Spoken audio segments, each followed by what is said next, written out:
I first saw Jurassic Park when I was 10, and I thought it was boring. Until the brachiosaurs, then I was blown away. I mean, brachiosaurs, you know, look at them, amazing. But then it was boring again. Until the T-Rex. T-Rex on a car, yes. And then it was boring again. Except for the big cows. Brachiosaur cows, hello. Aw. And then it was boring again until the raptors. Whoa, raptors, very cool, opening doors, coolness. And then it was boring again until the T-Rex got mad at the sign, and then it was over. But that makes sense. I mean, I was 10. I wasn't supposed to enjoy conversations about fossils or DNA or eggs or dino poo or nature finding a way. I wanted to see dinosaurs. My surprise came when I grew up and watched it again and still found it kind of boring. Like, I got that it was a slow burn, and I respect it for that. But respect isn't entertainment. Respect isn't enough to make a conversation interesting, or a person interesting, or a movie interesting. And awe has a shelf life. So when I saw The Lost World for the first time, I was excited to find everything that I'd wanted from Jurassic Park. Dinosaurs you could see, that weren't just monsters in the dark, that didn't only take up 14 minutes of the movie. Most of all, it was fun. I mean, Jurassic Park was amazing, awe-inspiring, mesmerizing. It was wonderful that first time. But The Lost World was really fun every time. Whereas Jurassic Park has good people versus dinosaurs in a dinosaur environment, The Lost World has good people versus dinosaurs in a dinosaur's environment, plus bad people versus good people versus dinosaurs in the dinosaur's environment, plus good people versus bad people versus dinosaurs in the people's environment. So there's so much more debate that goes on about how to treat the dinosaurs. So many more perspectives are explored. It takes everything that was good about the first movie and goes deeper and further with it. The trade-off is that, as could be expected, it becomes pulpier in order to manage that, and it does become less grounded. But in my opinion, it also becomes a lot more interesting because Jurassic Park as a premise is more interesting as a slightly heightened reality adventure than it is as a reality-based drama. But since it's a science fiction metaphor about hubris either way, action realism is less important to me than story and emotional depth. Jurassic Park never quite feels like an adventure to me because the characters have only one main motivation throughout: get away from the dinosaurs. Whereas The Lost World has get away from the dinosaurs, protect the dinosaurs from bad people, protect ourselves from the bad people. Bad people were versing bad people in the first movie, but it was almost never direct conflict, just behind the scenes, and that just isn't as exciting.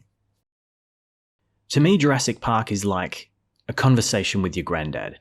Everything is slightly too slow and it's boring for long stretches, but the people involved are endearing with good hearts, and if you wait long enough, a dinosaur will do something amazing. The Lost World is like a conversation with a group of friends with more exciting characters, more exciting situations, and more dinosaurs. Jurassic Park inspires reverence, awe, majesty, but The Lost World is fun, it's energetic and sparky, and I'd rather be in a dinosaur theme park than in a dinosaur church. In my opinion, The Lost World is Jurassic Park taken to its full potential. See, Jurassic Park survives a lot on the awe and the novelty of dinosaurs being on screen for the first time. They're groundbreaking and amazing, incredibly well done scenes. But in order to get to these, it expects us to wait through mundane character scenes that lack conflict. We watch some humans be cocky while others warn them not to be, then we get to see them get their comeuppance, like horror characters having sex and then getting killed for it. These character scenes rely too heavily on the awe-inspiring dinosaur scenes to pull us through, and aren't interesting on their own. There's very little tension between any of the characters, and their relationships don't change. All they're doing is discussing the philosophical and moral ramifications of dinosaurs in real life, like a long and meaningful, but not visually or emotionally interesting lecture about science and insurance liability. It's a lecture to wait through to get to the good stuff. The Lost World has the same hubris, the same debates, but it puts them into the field. Sarah debates safety while dodging stegosaur tails.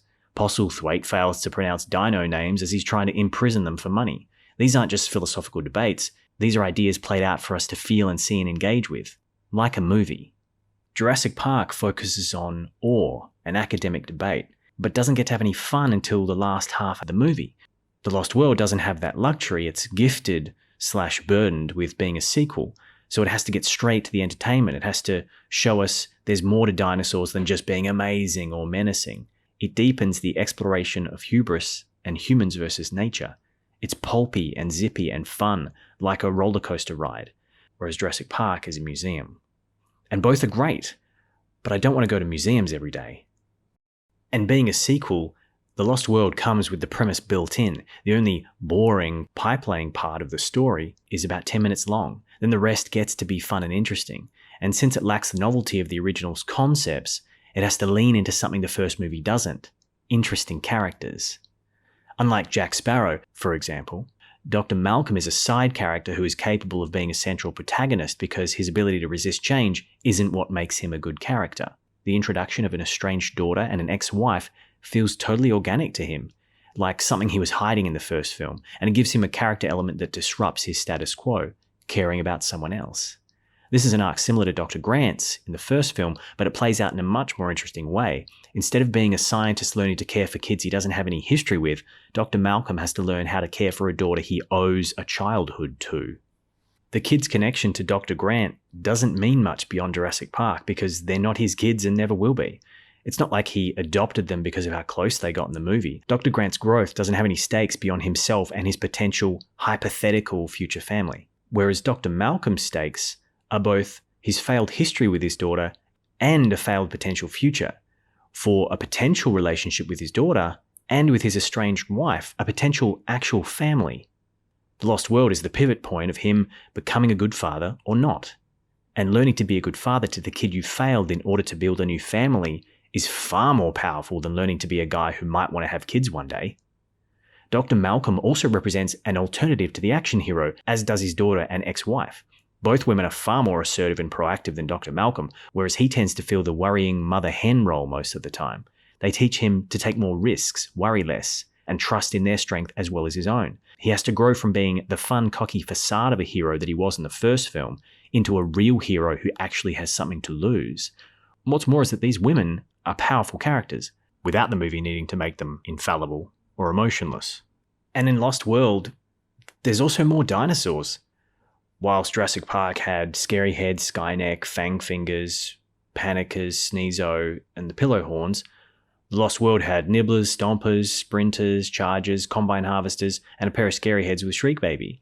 We see T-Rex being caring, Raptors working a strategy, Nibblers being underestimated, Plant Eaters going apeshit, and just generally animals expressing all their different animal emotions and responses while still being believable animals. So while Jurassic Park has amazing, wonderful, awe-inspiring dinosaurs, they don't really do that much that's interesting until halfway through the movie. This could also be because Jurassic Park is essentially a horror movie, whereas Lost World is a sporadically scary adventure movie, and maybe the slower pace and greater restraint necessary to elicit the feelings of dread and anticipation needed for a monster horror movie just isn't as interesting to me as dinosaurs being the innocent but weaponizable MacGuffin in an adventure movie. To me, dinosaurs are better as MacGuffins than as horror monsters. Jurassic Park also goes for realism, whereas The Lost World goes more for pulp. And I suppose I'm willing to trade the boring realism that builds to the Jurassic Park scares if I get to have all the adventure fun stuff in between that The Lost World offers. Also, Jurassic Park suffers from something I take issue with in certain horror movies, which is that the monster can't really be fought, just run away from. Zombies are one of my favorite horror genres because they're a monster at human scale. They represent a threat, but if you're smart and use the rules of the setting to your advantage, they can be defeated. But you can't really defeat a T-Rex, or raptors, or any of the dinosaurs in Jurassic Park or The Lost World. The difference with Lost World, though, is that our heroes have something else to fight. They don't just spend the whole movie running away like in Godzilla or 2012. They can actually fight back against the threat in the form of the InGen Bad Guy Corporation. This shifts the dinosaurs from being neutral threats that have to be escaped to neutral threats that have to be protected. That's like a double bacon sandwich to Jurassic Park's ham and cheese. There's just so much more going on. Funny thing is that both Jurassic Park and Lost World have the same writer and same director. What's different is that there's so many more interesting characters doing more interesting things. And where Jurassic Park relies on awe and mystery to pull you through most of its runtime, The Lost World immediately and consistently hits you with character conflict and thematic debate played out in fights and chases and escapes rather than conversations. to pull you all the way through the story, fulfilling the promises the first movie didn't feel the need to, and taking the concept to, as I said, its full potential.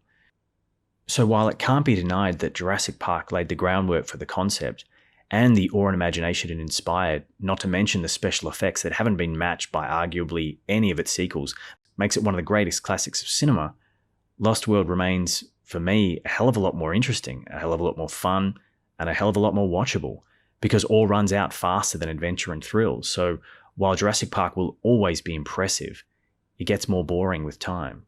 And while I respect the Church of Jurassic Park, I worship at the alternative. The theme park movie that has less theme parks, but is more of a ride.